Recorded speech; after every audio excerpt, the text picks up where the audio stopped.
Assalamualaikum warahmatullahi wabarakatuh. Very good morning. Your Excellency, Ms. Josephine Teo, Minister of Manpower Singapore, as the host of this event.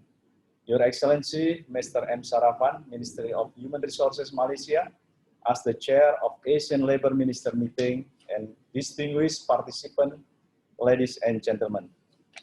On behalf of the Government of Indonesia, please allow me to congratulate the Government of Singapore for convening this annual Human Resources Technology Festival Asia 2020 virtually. We all know that a progressive change are happening in the world due to COVID-19 pandemic. Measures to accelerate health and economic recovery are critical in our strategic development and goals to overcome the crisis. The number of confirmed cases in Indonesia has reached over 280,000 cases. More than 210,000 are recovered, while sadly 10,000 are losing their lives. The pandemic has also increased the unemployment rate. The data collected by the Ministry of Manpower of Indonesia has shown that over 1.4 million workers are being temporarily or permanently laid off from the formal sector because of the pandemic. More than 600,000 informal workers are also affected by the pandemic, despite the increasing number of the workers being temporarily or permanently laid off every day. The government Indonesia continue to ensure companies to take proper termination measure for those workers. We also recognize the significant disruption of the crisis to our trade and economic activities. More than 110,000 enterprises are affected, both in formal and informal economies. Distinguished participants, ladies and gentlemen, the government of Indonesia has taken strategic policies to handle the impact of COVID-19 pandemic and economic recovery by allocating 695.2 trillion rupiah, or equivalent to 48.4 billion US dollar of our national budget for specific purposes as following. Health sector, 6.1 billion for US dollar. Incentive for SME, small medium enterprises and cooperative, 8.6 billion US dollar. Social safety net, 14.2 billion US dollar. Financial support and cooperation, 3.7 billion US dollar. Incentive to business, 8.4 billion US dollar. Ministries, institutions, and local government sectoral, 7.4 billion US dollar. Moreover, the government of Indonesia also takes several strategic and fast measures to mitigate the impact of the pandemic on employment, such as 600,000 rupiah of wage subsidy per month for workers with salary below 5 million rupiah. 2. Budget allocation to handle COVID-19 with total 46.6 billion US dollar that include economic stimuli for business in total 17.2 million US dollar. The economic stimuli are expected to alleviate the burden of business and to discourage them from terminating their workers. 3. Establishing various programs on income tax incentive, credit repayment relaxation, and soon issuing policy to provide exemption on labor social security contribution fee to alleviate 56 million workers in the formal sectors. And the 4, providing a social safety net for 70.5 million informal workers who are categorized as poor and vulnerable. And the 5th, prioritizing the provision of training incentive through pre-employment card program for 3.5 million to 5.6 million beneficiaries this year.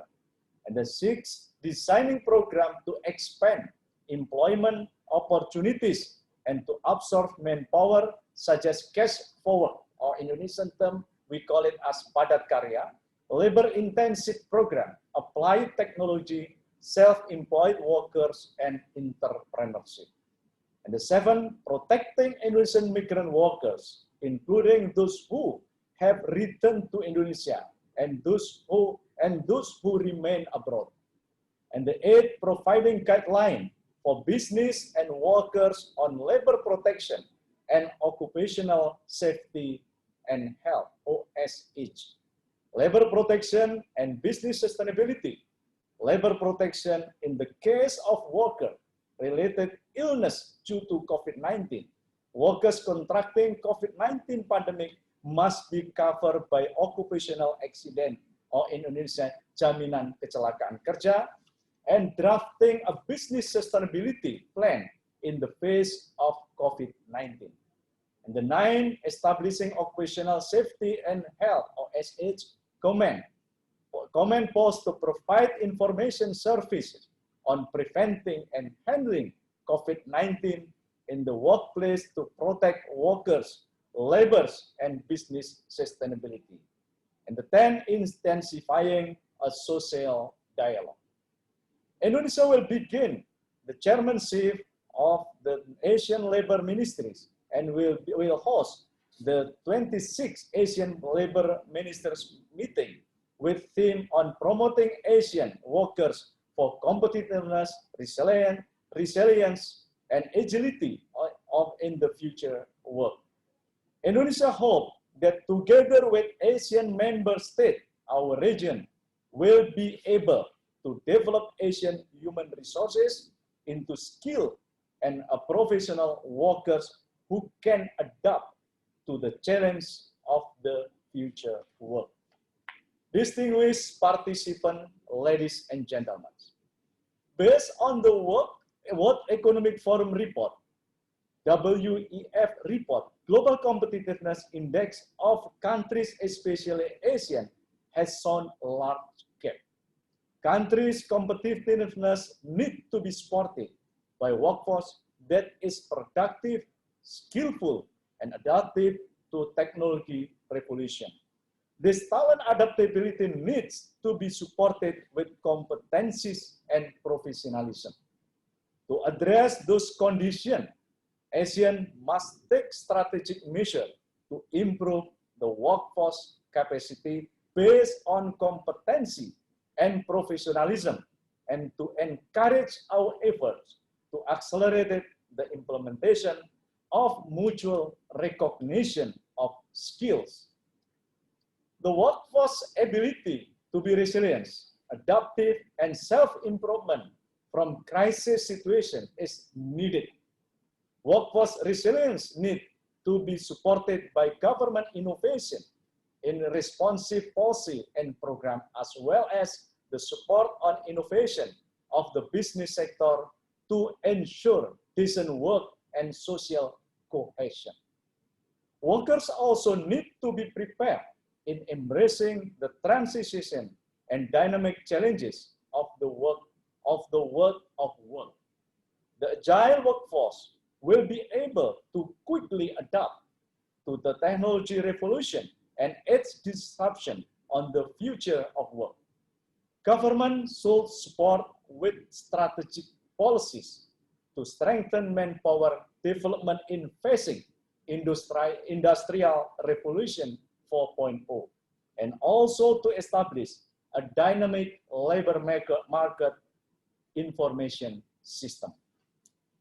Distinguished participants, ladies and gentlemen, finally, on behalf of the government of Indonesia, allow me to convey our sincere appreciation and congratulations on the establishment of regional center on the future of work that initiated by Singapore government.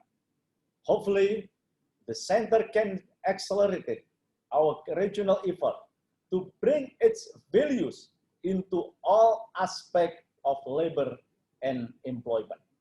I would like also to convey my sincere gratitude to ELNM Chair Malaysia for the leadership and guidance in facilitating ASEAN member states initiative on labor sector in this region. Thank you very much. Wassalamualaikum warahmatullahi wabarakatuh.